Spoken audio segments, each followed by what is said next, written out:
Welcome back. This is episode 12 of the Fostering Financial Victories podcast. Hope you have enjoyed your week. Shannon is joining us today. So Shannon is an operations and compliance analyst with our team. She joined our team about 8 or 9 months ago. So you have moved around a lot since you finished college about 5 or 6 years ago. So I wanted to give you a chance to tell your story, a little bit about kind of how you got to Greenville, where you're from. And then we're going to get into a topic today that I hope is very relevant for folks who are kind of getting started in their working career and trying to figure out what do you do with managing finances and how you approach all the obstacles that come with as you move and relocate in different places and change jobs and all that stuff. So let's get into it a little bit. Give us a little bit of background on you and kind of how you got to Greenville. Sure. I grew up in Western New York State. I went to school in Connecticut. I met my boyfriend there and worked in Connecticut for a couple of years. And then we wanted to get out of the Northeast, so we went to Kansas City. And we really liked Casey, but it was just too far from family. We've got family all up and down the East Coast. We started looking, he's an engineer, so we started looking at getting back here with getting him placed. And then with what I do, it's a lot more flexible as far as finding a new position. So. Okay. We made the jump to Greenville, and then I started networking and everything, and I was fortunate enough to end up here. Cool. So I really enjoyed that. So you have moved around a lot in the last few years, from the Northeast to the Midwest and back to the Southeast. Mm-hmm. You're probably here to stay now, because yes. Most people don't ever leave. Yep. So what are some challenges that you all found to be the most... I guess the hardest things to adjust to as you moved locations, changed jobs, and just kind of restarted from a financial standpoint, but also just day-to-day managing of budgets and all that stuff? Sure. When we've moved each time, there's been a change in income. And so it's been to kind of take an estimate of what we think our expenses are going to be and lay it out with the different categories, and then agree how we're going to pay together or separately for different items. And then a few months into it, we kind of see and adjust to actual with how we're spending. And recently we were actually able to look at our budget and realize we weren't going out to dinner nearly as much as we planned for, which was great, because then I could reallocate some money to my car loan. Got it. And that'll save me a lot of money on interest in the long run. And so when you moved and kind of starting the cash flow, making sure you're not, overspending anything, how long did it start to take you to kind of get into a groove to where with new place, new cost of living in each state that you've lived in, obviously the Northeast being way more expensive to live there than mm-hmm. I would think Greenville is. Yeah. How long of a time frame did you see where we feel like we're in a groove? We kind of got an idea. I think... Well, when we were in Connecticut, we weren't making as much, and it was more expensive, so we just had to be careful. Yeah. And so it's actually been a little bit easier each time we've moved. Okay. For the most part, it was definitely, I had to kind of shuffle some things when we moved to Greenville, and that also coincided with putting a lot of things on auto pay that are sort of bigger ticket items, and so that's been. It definitely was, at least 3 months, I would say, when you could start to predict when stuff was leaving your account on auto pay or versus when you get paid. Okay.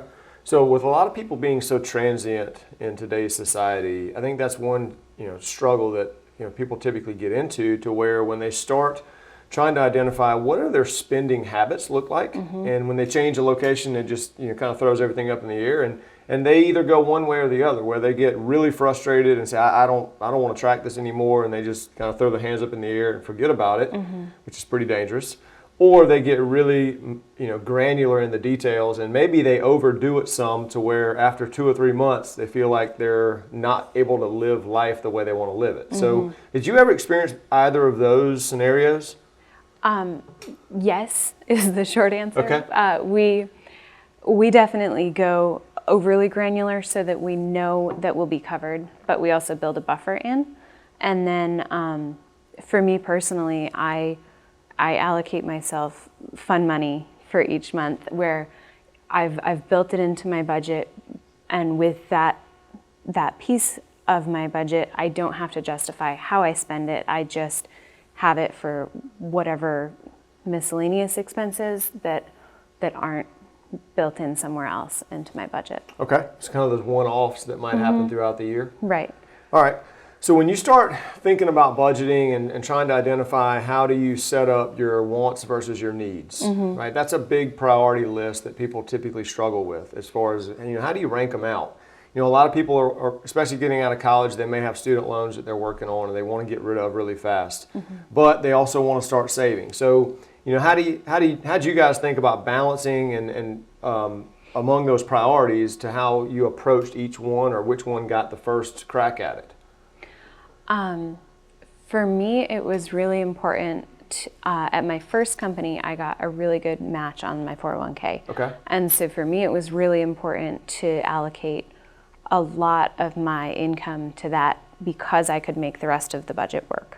And so that has now set me up well for this part of my life where, like, if the match is a little bit different where we are, but I'm still able to contribute to retirement without having to put such a big bulk of my money into the retirement account now. You already got the snowball rolling some. Right.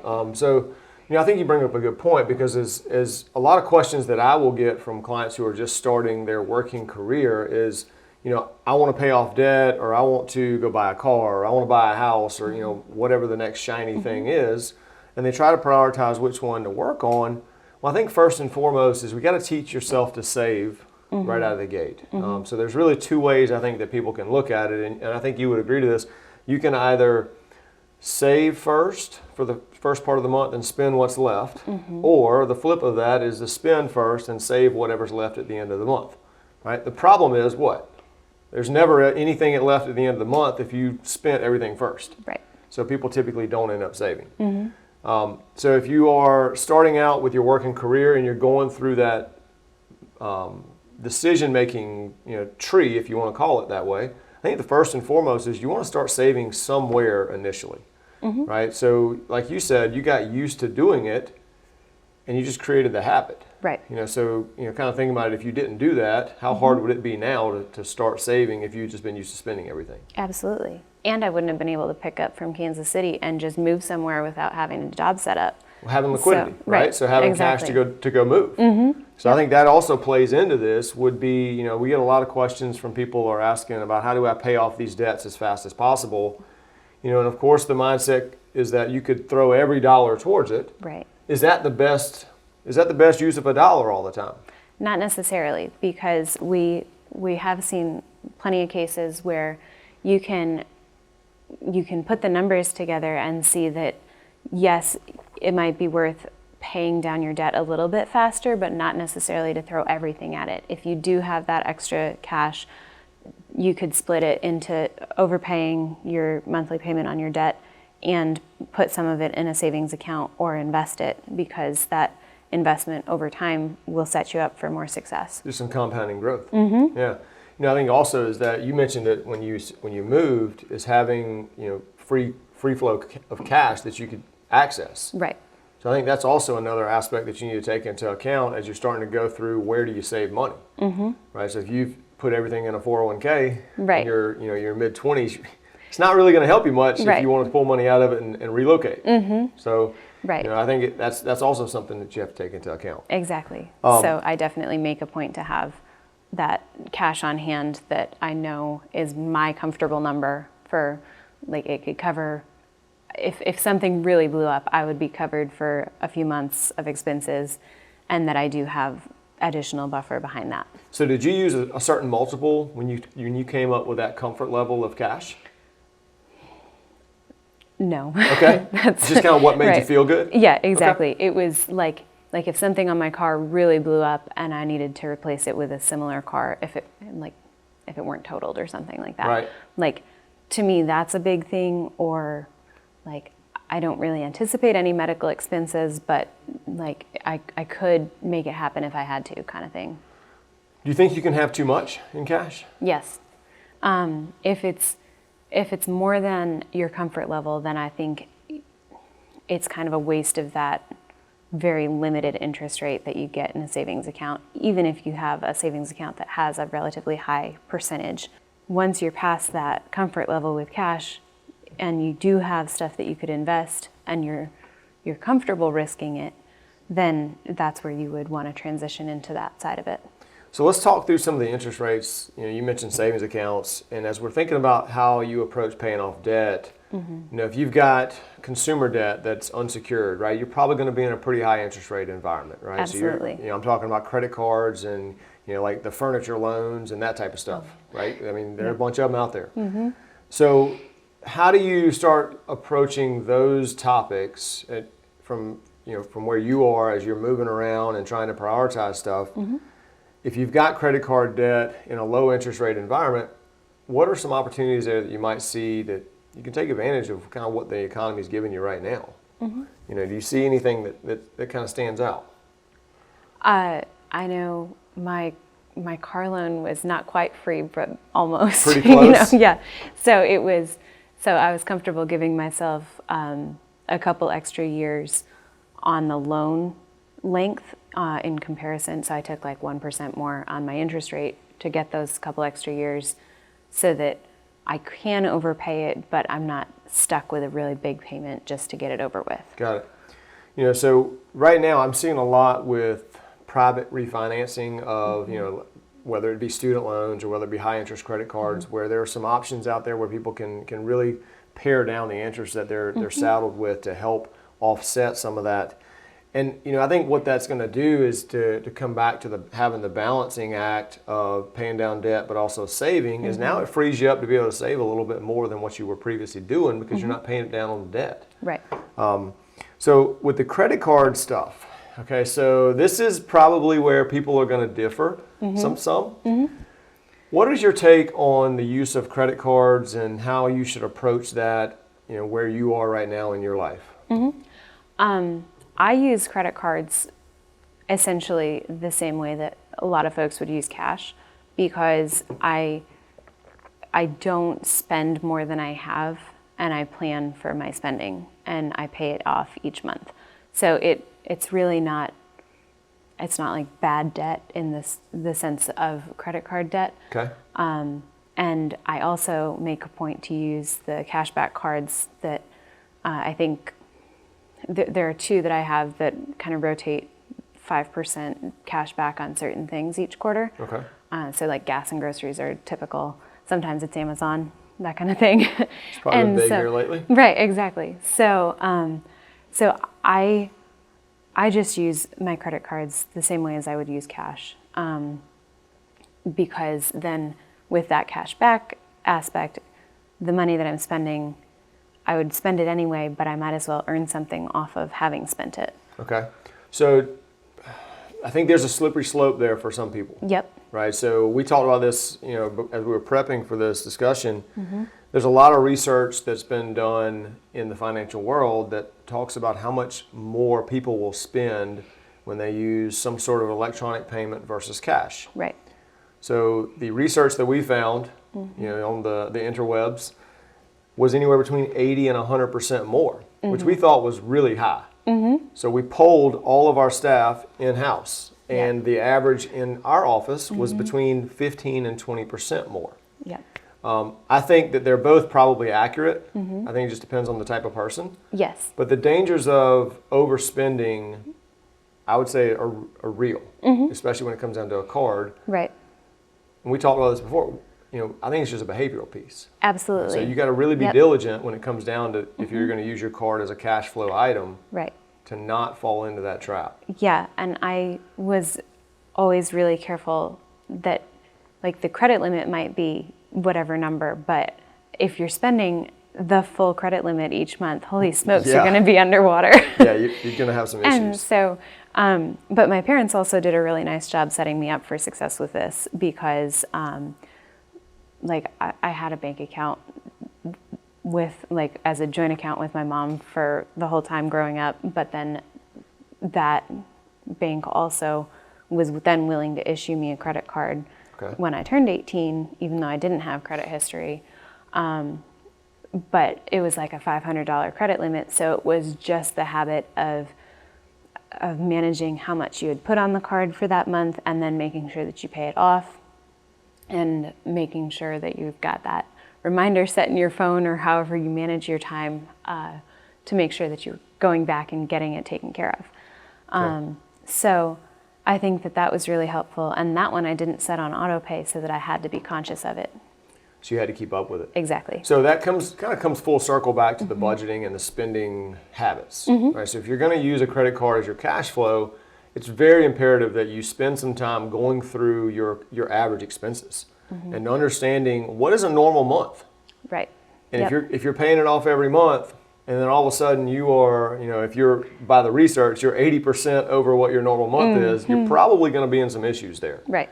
So, I would encourage you to, if you're thinking about using a cash, equivalent like a credit card or something else that's electronic payments. I mean, you've got the Venmos now that make moving money really easy. Right. There's no credit card attached to it, thankfully.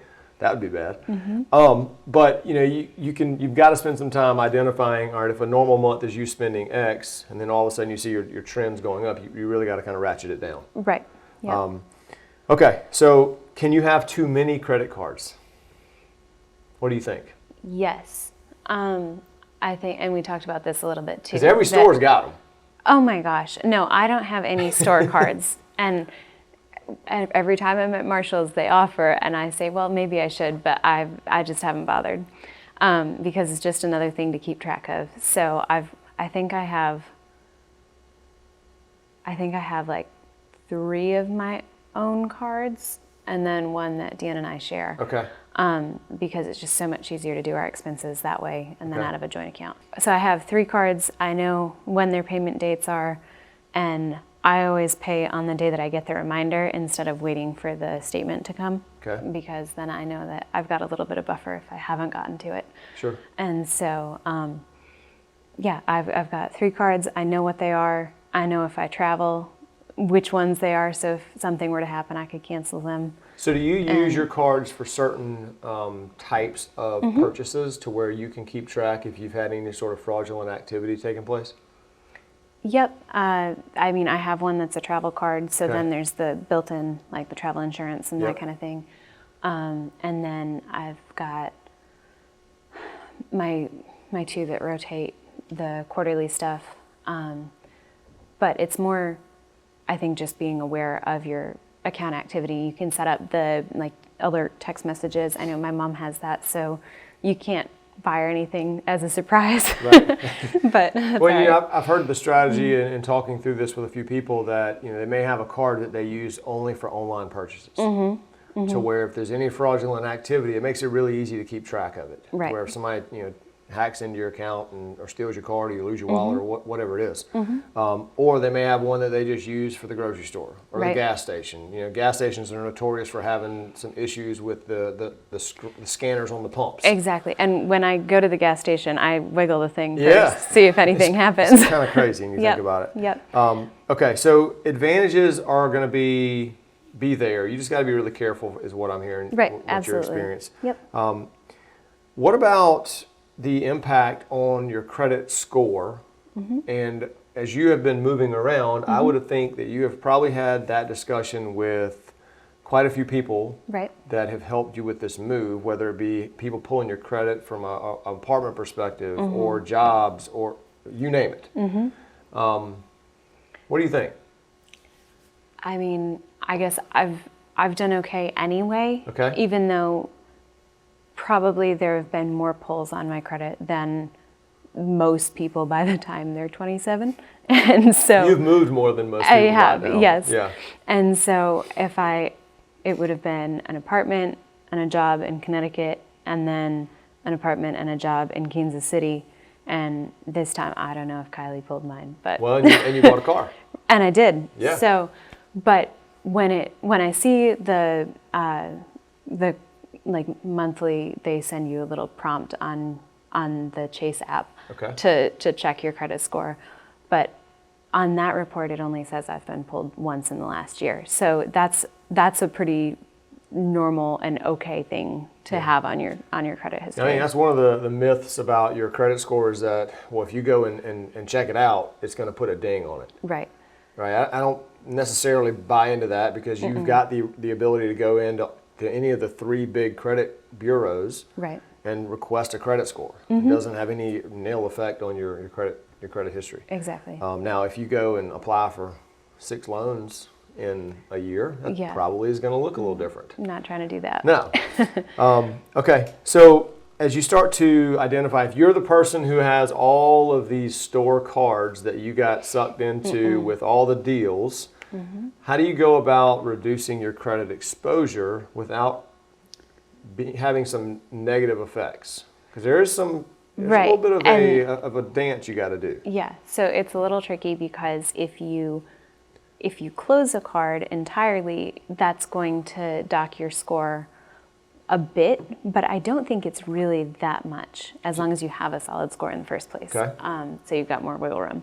But and I don't know what the exact number is, but so you can just straight up close the card, but then that's also going to impact your available credit, which for young people who don't have as much credit history, your available credit weighs into the score a ton. Okay. And so, like, if we had a big balance on our shared card one month, then I would see my score go down a couple of points, even though it's not really that big of a deal. It's because your available credit's lower. Right. As hard as budgeting and managing money is, you throw the credit stuff in there, and people can just kind of lose their mind a little bit on how you attack this. Okay, so you mentioned that your parents set you up really well from a money standpoint. You mentioned that you had a bank account as a kid. When did you start remembering? Like, when did that happen? Was it when you were I think I was high 6. school, or you were really young? Yeah. Okay. I don't know if I could write my own name on the ledger. Okay. Okay. So, one thing that, so I have 4 children, and the discussion is always around how do you teach kids with money, about money. And I think you can approach this in a couple ways. I grew up, same scenario. My granddad, I used to work on the farm with him. He would pay us every Friday, and he'd have those big long checks that people used to write. We thought it was the greatest thing ever. It was like $10. But then we would go to the bank and actually make a deposit into your bank account. Right. And that started the idea of how do you manage your money a little bit. We'd always get to spend some of it. So what we've always encouraged with parents who have kids is to help them think about it in, the 3 jars is a great way to do it, where it's the save, spend, and give jar. Then they can visualize, what can I do with these dollars? Right.